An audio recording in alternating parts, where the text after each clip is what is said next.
Amaziah was 25 years old when he became king, and he reigned in Jerusalem 29 years. His mother's name was Jehoaddon, she was from Jerusalem. He did what was right in the eyes of the Lord, but not wholeheartedly.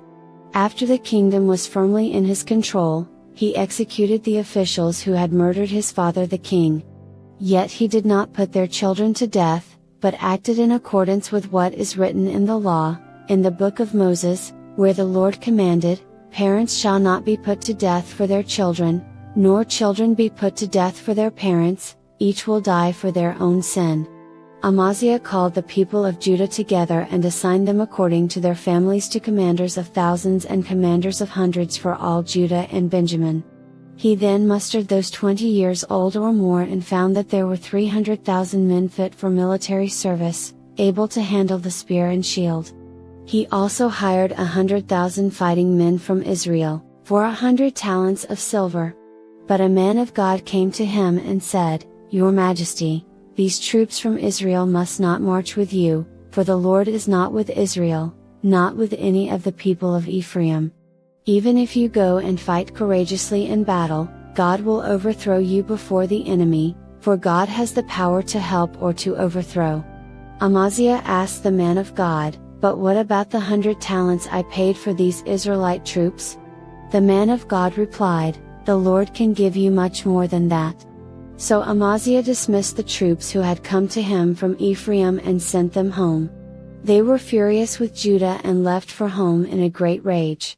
Amaziah then marshaled his strength and led his army to the Valley of Salt, where he killed 10,000 men of Seir. The army of Judah also captured 10,000 men alive, took them to the top of a cliff and threw them down so that all were dashed to pieces.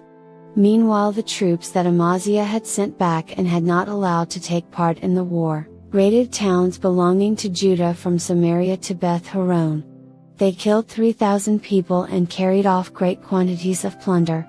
When Amaziah returned from slaughtering the Edomites, he brought back the gods of the people of Seir. He set them up as his own gods, bowed down to them and burned sacrifices to them.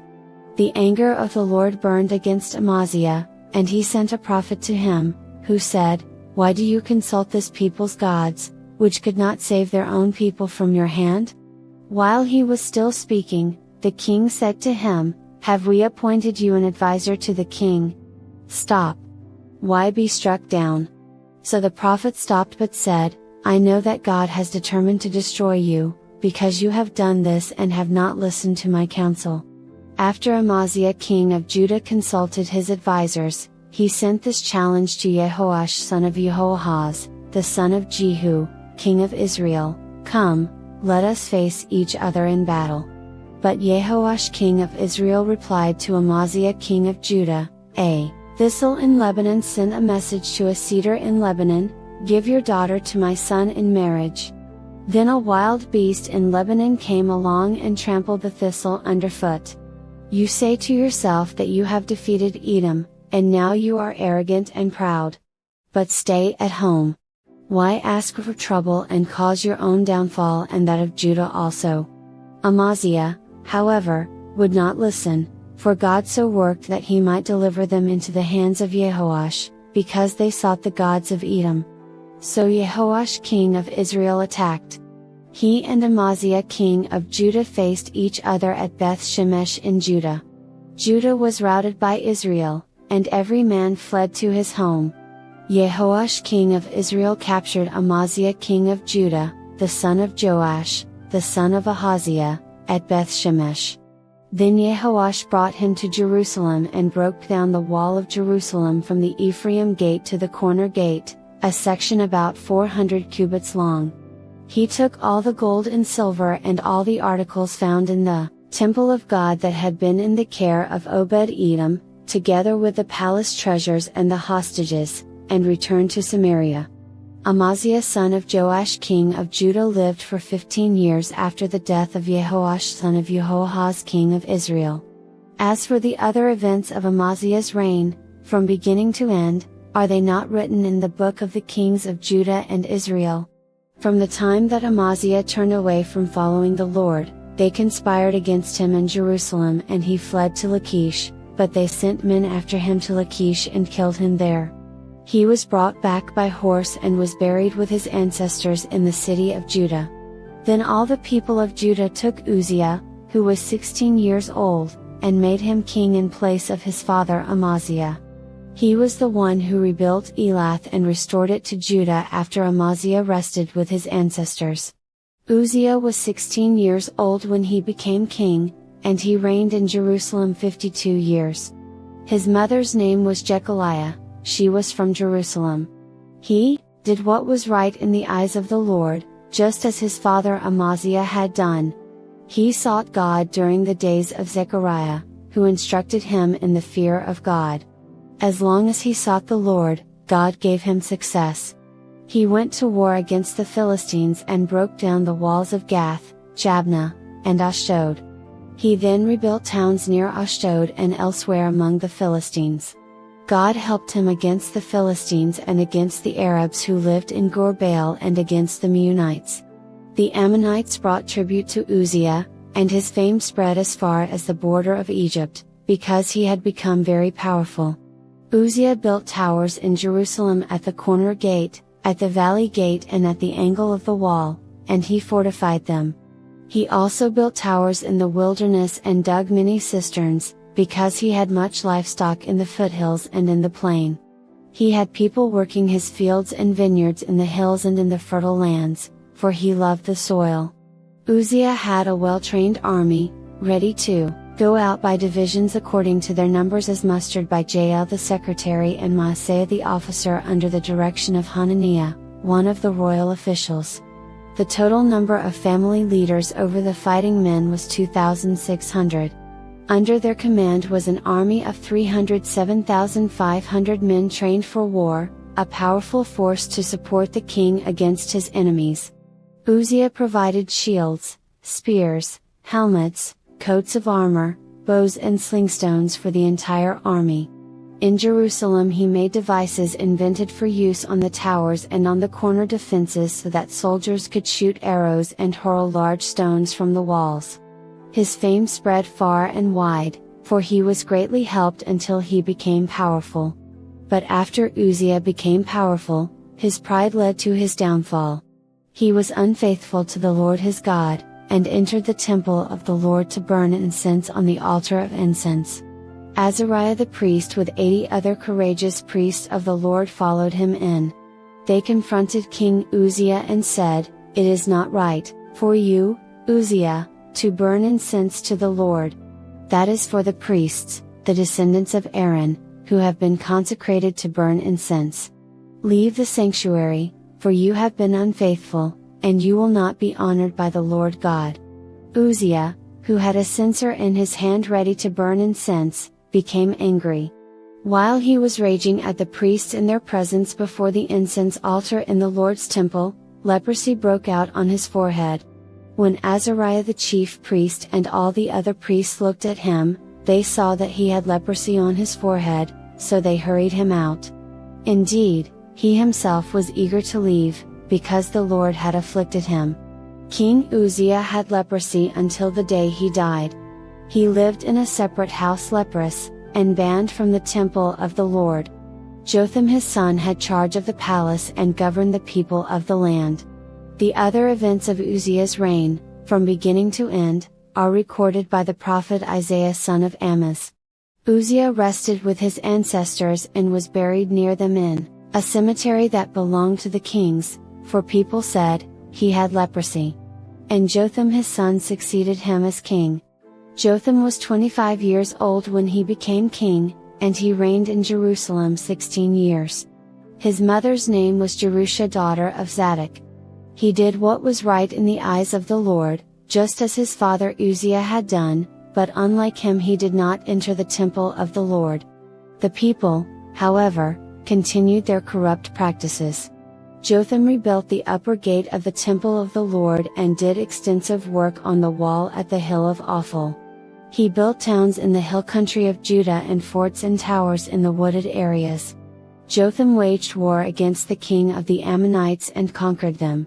That year the Ammonites paid him 100 talents of silver, 10,000 curs of wheat and 10,000 curs of barley. The Ammonites brought him the same amount also in the second and third years. Jotham grew powerful, because he walked steadfastly before the Lord his God. The other events in Jotham's reign, including all his wars and the other things he did, are written in the book of the kings of Israel and Judah. He was 25 years old when he became king, and he reigned in Jerusalem 16 years. Jotham rested with his ancestors and was buried in the city of David. And Ahaz his son succeeded him as king. Ahaz was 20 years old when he became king, and he reigned in Jerusalem 16 years. Unlike David his father, he did not do what was right in the eyes of the Lord. He followed the ways of the kings of Israel and also made idols for worshipping the Baals. He burned sacrifices in the valley of Ben Hinnom and sacrificed his children in the fire, engaging in the detestable practices of the nations the Lord had driven out before the Israelites. He offered sacrifices and burned incense at the high places, on the hilltops and under every spreading tree. Therefore the Lord his God delivered him into the hands of the king of Aram. The Arameans defeated him and took many of his people as prisoners and brought them to Damascus. He was also given into the hands of the king of Israel, who inflicted heavy casualties on him. In one day Pekah son of Remaliah killed 120,000 soldiers in Judah, because Judah had forsaken the Lord, the God of their ancestors. Zichri, an Ephraimite warrior, killed Maaseiah the king's son, Azrikam the officer in charge of the palace, and Elkanah, second to the king. The men of Israel took captive from their fellow Israelites who were from Judah 200,000 wives, sons and daughters. They also took a great deal of plunder, which they carried back to Samaria. But a prophet of the Lord named Oded was there, and he went out to meet the army when it returned to Samaria. He said to them, "Because the Lord, the God of your ancestors, was angry with Judah, he gave them into your hand. But you have slaughtered them in a rage that reaches to heaven. And now you intend to make the men and women of Judah and Jerusalem your slaves. But aren't you also guilty of sins against the Lord your God? Now listen to me. Send back your fellow Israelites you have taken as prisoners, for the Lord's fierce anger rests on you." Then some of the leaders in Ephraim, Azariah son of Jehohanan, Berechiah son of Meshillemoth, Jehizkiah son of Shallum, and Amasa son of Hadlai, confronted those who were arriving from the war. "You must not bring those prisoners here," they said, "or we will be guilty before the Lord. Do you intend to add to our sin and guilt? For our guilt is already great, and his fierce anger rests on Israel." So the soldiers gave up the prisoners and plunder in the presence of the officials and all the assembly. The men designated by name took the prisoners, and from the plunder they clothed all who were naked. They provided them with clothes and sandals, food and drink, and healing balm. All those who were weak they put on donkeys. So they took them back to their fellow Israelites at Jericho, the city of palms, and returned to Samaria. At that time King Ahaz sent to the kings of Assyria for help. The Edomites had again come and attacked Judah and carried away prisoners, while the Philistines had raided towns in the foothills and in the Negev of Judah. They captured and occupied Beth Shemesh, Ailon, and Gederoth, as well as Soko, Timnah, and Gimzo, with their surrounding villages. The Lord had humbled Judah because of Ahaz king of Israel, for he had promoted wickedness in Judah and had been most unfaithful to the Lord. Tiglath-Pileser king of Assyria came to him, but he gave him trouble instead of help. Ahaz took some of the things from the temple of the Lord and from the royal palace and from the officials and presented them to the king of Assyria, but that did not help him. In his time of trouble King Ahaz became even more unfaithful to the Lord. He offered sacrifices to the gods of Damascus, who had defeated him, for he thought, "Since the gods of the kings of Aram have helped them, I will sacrifice to them so they will help me." But they were his downfall and the downfall of all Israel. Ahaz gathered together the furnishings from the temple of God and cut them in pieces. He shut the doors of the Lord's temple and set up altars at every street corner in Jerusalem. In every town in Judah he built high places to burn sacrifices to other gods and arouse the anger of the Lord, the God of his ancestors. The other events of his reign and all his ways, from beginning to end, are written in the book of the kings of Judah and Israel. Ahaz rested with his ancestors and was buried in the city of Jerusalem, but he was not placed in the tombs of the kings of Israel. And Hezekiah his son succeeded him as king. Hezekiah was 25 years old when he became king, and he reigned in Jerusalem 29 years. His mother's name was Abiah, daughter of Zechariah. He did what was right in the eyes of the Lord, just as his father David had done. In the first month of the first year of his reign, he opened the doors of the temple of the Lord and repaired them. He brought in the priests and the Levites, assembled them in the square on the east side and said, "Listen to me, Levites. Consecrate yourselves now and consecrate the temple of the Lord, the God of your ancestors. Remove all defilement from the sanctuary. Our parents were unfaithful, they did evil in the eyes of the Lord our God and forsook him. They turned their faces away from the Lord's dwelling place and turned their backs on him. They also shut the doors of the portico and put out the lamps. They did not burn incense or present any burnt offerings at the sanctuary to the God of Israel. Therefore, the anger of the Lord has fallen on Judah and Jerusalem, he has made them an object of dread and horror and scorn, as you can see with your own eyes. This is why our fathers have fallen by the sword and why our sons and daughters and our wives are in captivity. Now I intend to make a covenant with the Lord, the God of Israel, so that his fierce anger will turn away from us. My sons, do not be negligent now, for the Lord has chosen you to stand before him and serve him, to minister before him and to burn incense." Then these Levites set to work, from the Kohathites, Mahath son of Amasai and Joel son of Azariah; from the Merarites, Kish son of Abdi and Azariah son of Jehalelel; from the Gershonites, Joah son of Zimmah and Eden son of Joah; from the descendants of Elizaphan, Shimri, and Jael; from the descendants of Asaph, Zechariah and Mattaniah; from the descendants of Haman, Yehiel and Shimei; from the descendants of Jeduthun, Shemaiah, and Uzziel. When they had assembled their fellow Levites and consecrated themselves, they went in to purify the temple of the Lord, as the king had ordered, following the word of the Lord. The priests went into the sanctuary of the Lord to purify it. They brought out to the courtyard of the Lord's temple everything unclean that they found in the temple of the Lord. The Levites took it and carried it out to the Kidron Valley. They began the consecration on the first day of the first month, and by the 8th day of the month they reached the portico of the Lord. For 8 more days they consecrated the temple of the Lord itself, finishing on the 16th day of the first month. Then they went into King Hezekiah and reported, "We have purified the entire temple of the Lord, the altar of burnt offering with all its utensils, and the table for setting out the consecrated bread, with all its articles. We have prepared and consecrated all the articles that King Ahaz removed in his unfaithfulness while he was king. They are now in front of the Lord's altar." Early the next morning King Hezekiah gathered the city officials together and went up to the temple of the Lord. They brought 7 bulls, 7 rams, 7 male lambs and 7 male goats as a sin offering for the kingdom, for the sanctuary and for Judah. The king commanded the priests, the descendants of Aaron, to offer these on the altar of the Lord. So they slaughtered the bulls, and the priests took the blood and splashed it against the altar.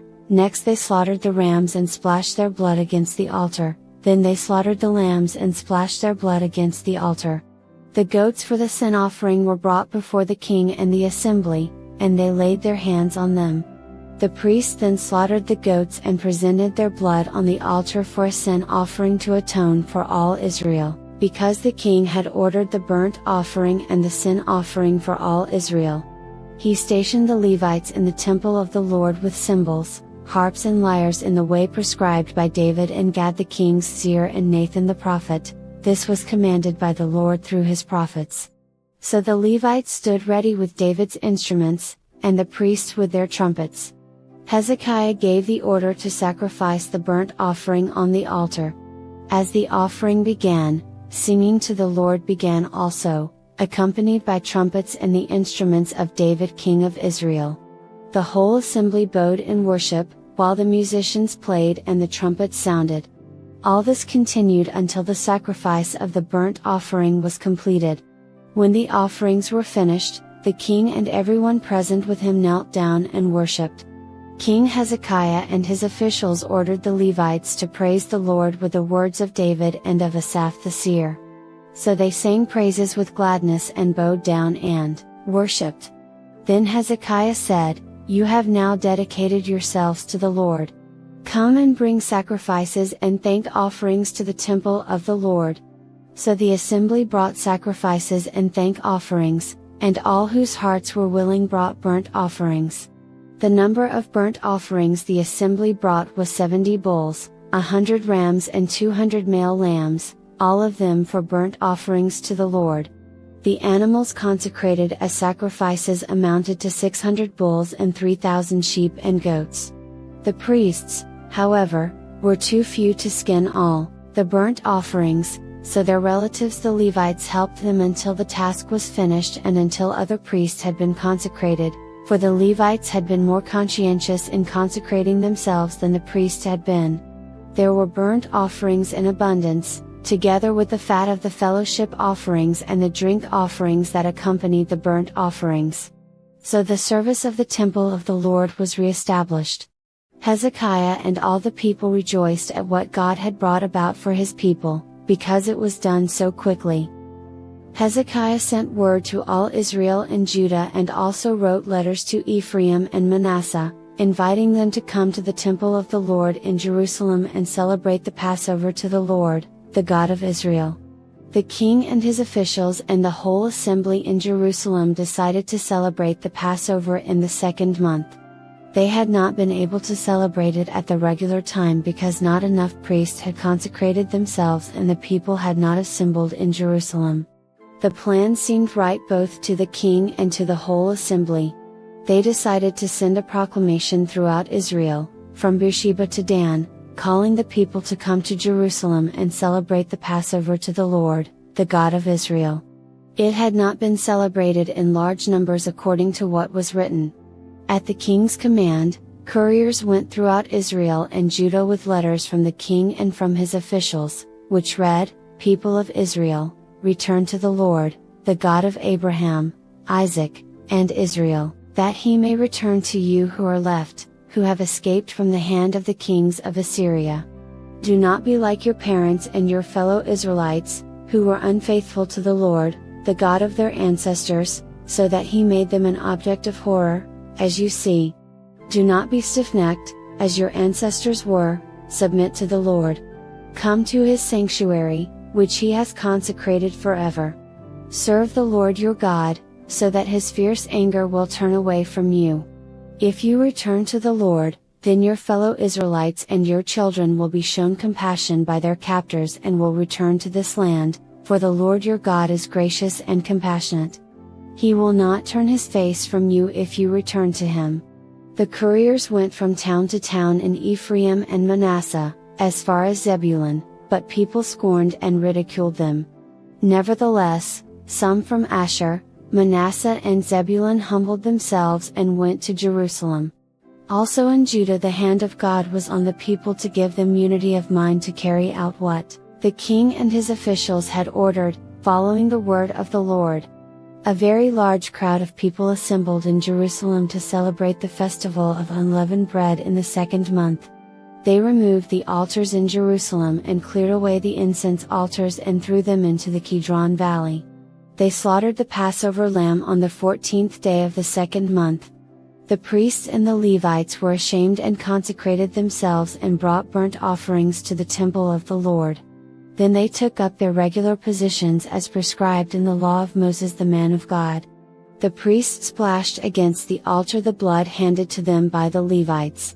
Since many in the crowd had not consecrated themselves, the Levites had to kill the Passover lambs for all those who were not ceremonially clean and could not consecrate their lambs to the Lord. Although most of the many people who came from Ephraim, Manasseh, Issachar and Zebulun had not purified themselves, Yet, they ate the Passover, contrary to what was written. But Hezekiah prayed for them, saying, "May the Lord, who is good, pardon everyone who sets their heart on seeking God, the Lord, the God of their ancestors, even if they are not clean according to the rules of the sanctuary." And the Lord heard Hezekiah and healed the people.